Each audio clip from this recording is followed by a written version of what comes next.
this episode number 944 of the Vietnam Veteran News Podcast, the topic of why we had to win the war in Vietnam will be highlighted.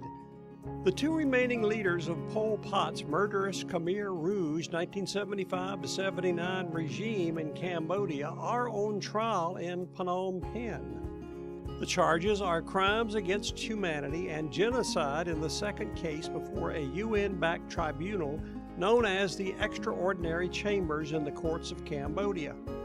The accused Cambodian genocidist, former President Khieu Sam Phan, who is 85, and Khmer Rouge brother number 2, Nuon Chea, who is 90, are bona fide members of the Hall of Shame.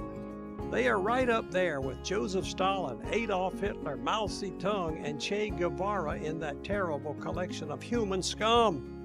They illustrate why we had to stand up to the spread of communism in Southeast Asia.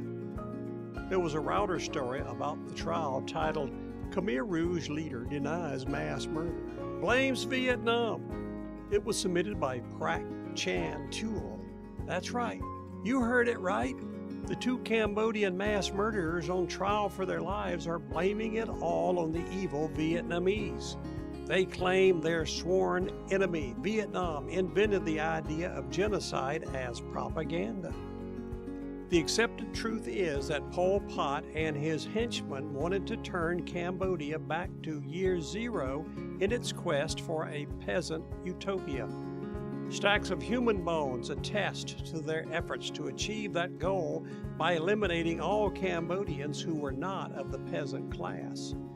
The examples of acts by the Khmer Rouge and other well-meaning communists are the reason we stood and fought in Vietnam. America has been the land of liberty for over 200 years. We live in a rough world, and someone has to stand up for those who would be threatened by tyrant philosophies like communism. We won in Vietnam.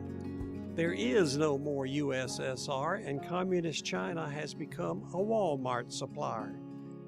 Get the whole story at episode 944 of the Vietnam Veteran News Podcast. Go to VietnamVeteranNews.com.